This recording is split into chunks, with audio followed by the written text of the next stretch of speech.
السلام علیکم دوستو، ایک بار جبرائیل علیہ السلام نبی کریم صلی اللہ علیہ وآلہ وسلم کے پاس آئے تو آپ صلی اللہ علیہ وآلہ وسلم نے دیکھا کہ جبرائیل علیہ السلام کچھ پریشان ہے۔ آپ صلی اللہ علیہ وآلہ وسلم نے فرمایا، جبرائیل کیا معاملہ ہے کہ آج میں آپ کو غمزدہ دیکھ رہا ہوں؟ تو جبرائیل علیہ السلام نے عرض کی، اے محبوب، کل میں اللہ پاک کے حکم سے جہنم کا نظارہ کر کے آیا ہوں، اس کو دیکھنے سے مجھ پہ غم کے آثار نمودار ہو رہے ہیں۔ نبی کریم صلی اللہ علیہ وسلم نے فرمایا کہ جبرائیل مجھے بھی جہنم کے حالات بتاؤ۔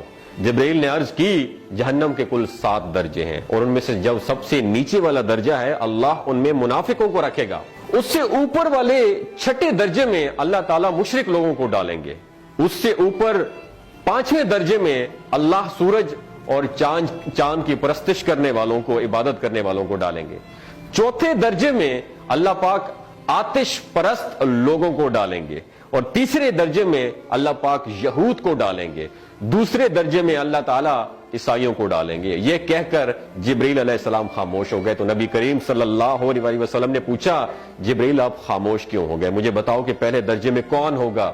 جبرائیل علیہ السلام نے عرض کیا کہ اے اللہ کے رسول، پہلے درجے میں اللہ پاک آپ کی امت کے گناہگاروں کو ڈالیں گے۔ جب نبی کریم صلی اللہ علیہ وسلم نے سنا کہ میری امت کو بھی جہنم میں ڈالا جائے گا تو آپ بے حد غمگین ہو گئے اور آپ نے اللہ کے حضور دعائیں کرنا شروع کر دی۔ 3 دن ایسے گزرے کہ اللہ کے محبوب مسجد میں نماز پڑھنے کے لیے تشریف لاتے، نماز پڑھ کر حجرے میں تشریف لے جاتے اور دروازہ بند کر کے اللہ کے حضور رو رو کر دعائیں فرماتے۔ صحابہ حیران تھے کہ نبی کریم صلی اللہ علیہ وآلہ وسلم پر یہ کیفیت کیسے طاری ہوئی ہے، مسجد سے حجرے جاتے ہیں، گھر بھی تشریف لے کر نہیں جا رہے۔ جب 3را دن ہوا تو سیدنا ابو بکر صدیق رضی اللہ تعالیٰ عنہ سے رہا نہیں گیا، وہ دروازے پر آئے اور دستک دی اور سلام کیا، لیکن سلام کا جواب نہیں آیا۔ آپ روتے ہوئے سیدنا عمر رضی اللہ تعالیٰ عنہ کے پاس آئے اور فرمایا کہ میں نے سلام کیا لیکن سلام کا جواب نہیں پایا، لہٰذا آپ جائیں، ہو سکتا ہے آپ کو سلام کا جواب مل جائے۔ آپ گئے تو آپ نے 3 مرتبہ سلام کیا لیکن سلام کا جواب نہ آیا۔ حضرت عمر رضی اللہ تعالیٰ عنہ نے سلمان فارسی کو بھیجا لیکن پھر بھی سلام کا جواب نہیں آیا۔ حضرت سلمان فارسی نے واقعے کا تذکرہ حضرت علی رضی اللہ تعالیٰ عنہ سے فرمایا۔ انہوں نے سوچا کہ جب اتنے عظیم شخصیت کو سلام کا جواب نہیں ملا تو مجھے بھی خود نہیں جانا چاہیے، بلکہ مجھے ان کی نور نظر بیٹی حضرت فاطمہ رضی اللہ تعالیٰ عنہا انہیں اندر بھیجنا چاہیے۔ لہٰذا آپ نے حضرت فاطمہ رضی اللہ تعالیٰ عنہا کو سب احوال بتا دیا۔ آپ حجرے کے دروازے پر آئیں، ابا جان السلام علیکم، بیٹی کی آواز سن کر محبوب کائنات اٹھے، دروازہ کھولا اور سلام کا جواب دیا۔ ابا جان، یہ آپ پر کیا کیفیت ہے کہ 3 دن سے آپ یہاں پہ تشریف فرما ہے؟ نبی کریم صلی اللہ علیہ وسلم نے فرمایا کہ جبرائیل نے مجھے آگاہ کیا ہے کہ میری امت بھی جہنم میں جائے گی۔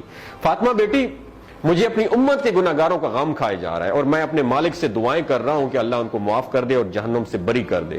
اور یہ کہہ کر پھر آپ سجدے میں چلے گئے، رونا شروع کر دیا، یا اللہ میری امت کے گناہگاروں پر رحم کر، ان کو جہنم سے آزاد کر کے۔ اتنے میں حکم آ گیا، وَلَسَوْفَ يُعْطِيكَ رَبُّكَ فَتَرْضَىٰ، اے میرے محبوب غم نہ کر، میں تم کو اتنا عطا کروں گا کہ آپ راضی ہو جائیں گے۔ آپ خوشی سے کھل اٹھے اور فرمایا کہ لوگوں، اللہ نے مجھ سے وعدہ کر لیا ہے کہ روز قیامت مجھے میری امت کے معاملے میں خوب راضی کرے گا، اور میں اس وقت تک راضی نہیں ہوں گا جب تک میرا آخری امتی بھی جنت میں نہ چلا جائے۔ بولتے ہوئے آنکھوں سے آنسو آنا شروع ہو جاتے ہیں بندے کے، کہ جب بندہ سوچتا ہے کہ ہمارا نبی صلی اللہ علیہ وسلم اتنا شفیق اور غم محسوس کرنے والا ہے اور بدلے میں ہم نے ان کو کیا دیا۔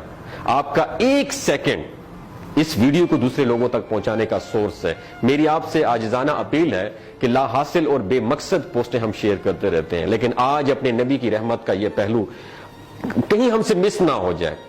ایک شیئر کر کے اپنا حصہ ضرور ڈالیے گا، کیا پتہ کون گناہگار پڑھ کر راہ راست پہ آ جائے اور دوسروں کو تھوڑی سی ہدایت مل جائے۔ کہنے کا مقصد یہ ہے کہ ایک نبی ہمارے لیے اتنا غم خوار ہے اور ہم یہاں بیٹھ کے اس کی امت کے اوپر اتنے مظالم ڈھائے جا رہے ہیں، ہمارے فلسطینی بھائیوں پہ اتنا ظلم کیا جا رہا ہے، لیکن ہم ٹس سے مس نہیں ہو جا رہے۔ آج ہمارے پاس اگر تلواریں ہوتی تو ہم تو بالکل سوچنا ہی ختم کر دیتے، لیکن آج ہمارے پاس میزائل ہیں، آج ہمارے پاس ایٹم بم ہے، لیکن پھر بھی ہم بے حس بنے ہوئے ہیں۔ اللہ تعالیٰ ہمیں ہدایت نصیب فرمائے، اللہ تعالیٰ ہمارے لیے آسانیاں پیدا فرمائے اور اللہ تعالیٰ ہمیں نیک کام کرنے کی توفیق عطا فرمائے۔ اپنا اور اپنے ساتھ رشتوں کا خیال رکھیے گا۔ اللہ حافظ۔